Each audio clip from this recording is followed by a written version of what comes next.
આપણે ખબર જ છે કે રોજ એક એક ટોપિક લઈએ છીએ. આપણે બાળ શિક્ષક તરીકે એક નવું જે ઇનોવેશન કરેલું છે એમાં બાળ શિક્ષક તરીકે રોજ એક એક શિક્ષકનો વારો આવે છે.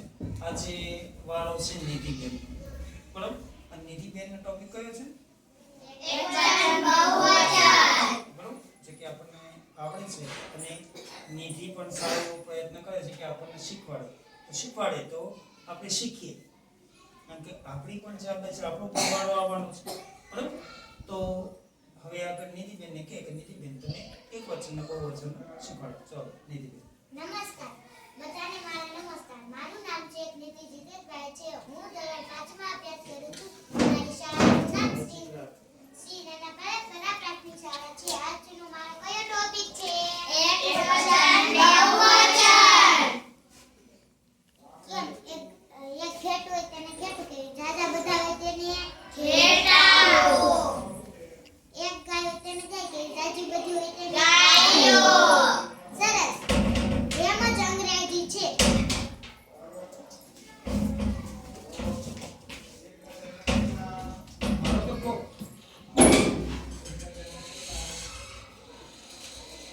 આ પેન છે તેનું બહુવચન કરવું હોય તો પાછળ એસ લગાવી દેવાનો, એટલે તેનું બહુવચન બની જશે. આપણે પાછળ એસ લગાવી તો તેનું બહુવચન બની ગયું. જો તમને ગમતો કોઈ શબ્દ બોલો તો એનું બહુવચન કહે. ચલો એનું કરી નાખો. બોલો હાલો ક્વેશ્ચન. કઈ? બે. બહુવચન કરવું હોય તો બીજો નિયમ છે, જે સ્પેલિંગ ના અંતે S double S H H C H x કે ઓ આવતો હોય તો તેની પાછળ એસ લગાવવાનો. તો આ સી એચ છે, આ ફેર આપણે લખી દઈશું S double S S H C H x કે ઓ આવતો હોય તો તેની પાછળ એસ લગાવી દેવાનું, તો તેનું બહુવચન બની જશે. તો અહીંયા સી એચ આવે તો આ સ્પેલિંગમાં પણ સી એચ આવે, તો આપણે પાછળ બહુવચનનો એસ લગાવવાથી તેનું બહુવચન બની જાય. તો આપણે અહીં પાછળ સી એચ છે એટલે એસ લગાવી દઈશું.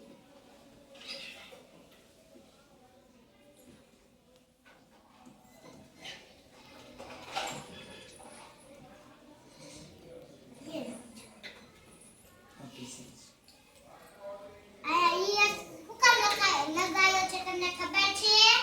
હા. શું કામ? કારણ કે આ એનો બીજો નિયમ છે. ES લગાડવાથી તેનું બહુવચન બની જાય. બોલો સમજાવો કેમ લાગ્યું? બોલો. આ બીજો નિયમ હતો તેનો, જે સ્પેલિંગ ના અંતે S double S H H C H x કે ઓ આવતો હોય તો તેની પાછળ એસ લગાવવાથી તેનું બહુવચન બની જશે. તો નિયમમાં કીધું તો એસ લગાવશું તો તેનું બહુવચન બની જશે. આ એસ લગાવી દીધું એટલે તેનું બહુવચન બની જાય. સરસ. તો એના પરથી પેલું એક ગીત છે આપણે બનાવેલું છે, જો યાદ હોય તો, બરાબર? હું ગાઉં. જે શબ્દના છેલ્લા અક્ષર હવે ધ્યાન રાખજો. જે શબ્દના છેલ્લા અક્ષર હવે ધ્યાન રાખજો. S double S H C H x કે ઓ હોય.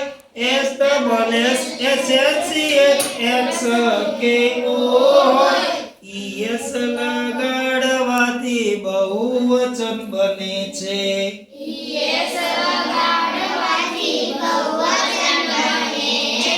જો તમે આ જે કડીઓ છે આ નિયમની, બરાબર, આ ગીત તૈયાર આપણા કમ્પ્લીટ આપણે જે બનાવેલું છે એ ગીતને જો આપણે સરસ મજાના જો યાદ રાખી લઈએ તો આપણે લગભગ કોઈ ભૂલ થાય નહીં. સરસ. તો આપણે શબ્દનું તો આપણે બહુવચન કર્યું, પણ વાક્યનું બહુવચન આપણે કરવાનું છે, કારણ કે વાક્યની અંદર પણ આપણે ઘણી વખત ભૂલો થતી હોય, તો વાક્યનું બહુવચન કરવાનું છે. ચલો ભાઈ, તમારામાંથી કોઈ એક સાદું વાક્ય બોલે એટલે એનું બહુવચન નિધિબેન કરશે.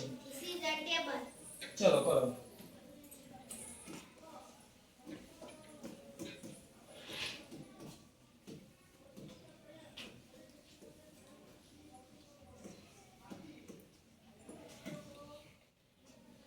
Okay, this is a table. બેટા આ એક વચન છે કે બહુવચન? એક વચન. કઈ કઈથી ખબર પડે? ખાલી નિધિબેન જ જવાબ આપશે. આ પેલા અ છે એટલે કે એક વસ્તુમાં જ અ આવે. સરસ. ઓકે અને આ ઈ છે. ઓકે પછી આ ટેબલ એક જ ટેબલ. ઓકે પછી આ ધી છે. ઓકે બરોબર. હવે આનું બહુવચન કરવાનું છે, બરોબર? તો બહુવચન તો એના માટેની એક ગીત છે. બહુવચનનું આપણે ગીત બનાવ્યું છે, યાદ હોય બોલો. ધીઝનું બહુવચન ધીઝ થાય, ઈઝનું બહુવચન આર થાય, ધેટનું બહુવચન ધોઝ થાય, ઈટનું ઈટનું બહુવચન ધે થાય, માઈનું બહુવચન અવર થાય. ઓકે આપણે અત્યારે આટલાનું જે કરવાનું છે એ કરીએ આપણે. ચલો ત્રીસનું. ત્રીજનું બહુવચન ત્રીજ થાય. ચલો કરો 30. પછી ઈઝનું બહુવચન આપણે ગીત બેટા ગાવાનું હોય જ્યારે કરવાનું હોય ત્યારે, બરોબર? પછી શું થશે બેટા? આર્ટિકલ તે એક વસ્તુ માટે વપરાય.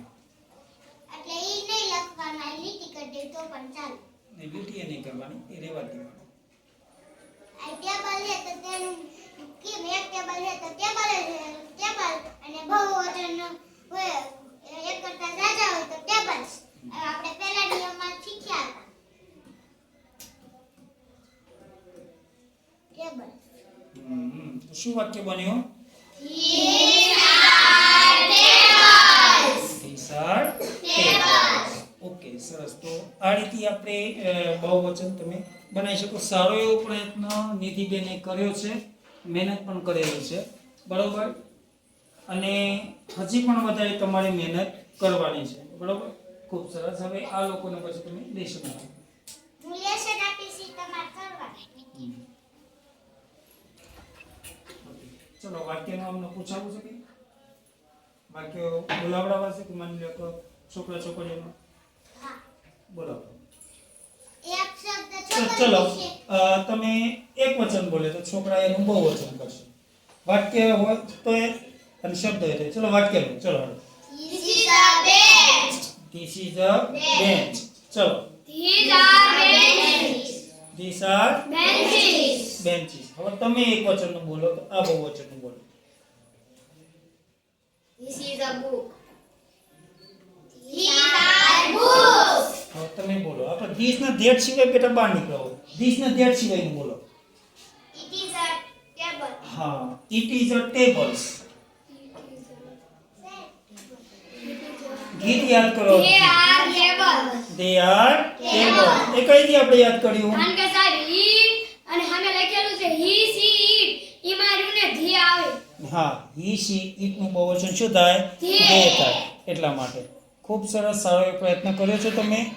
યાદશક્તિ પણ સારી છે. તમે પ્રયત્ન કરો છો ને પ્રયત્ન કરતા રહેશો, બરાબર? નીતિબેન માટે સરસ મજાની આપણે તાળીઓ પાડી લઈએ, બરાબર? અને નીતિબેન જે લેશન આપે નીતિબેન એ તમારે કાલે લેતું આવજો. નીતિબેન કાલે. ઓકે સરસ બેટા. સ્ટોપ કરો.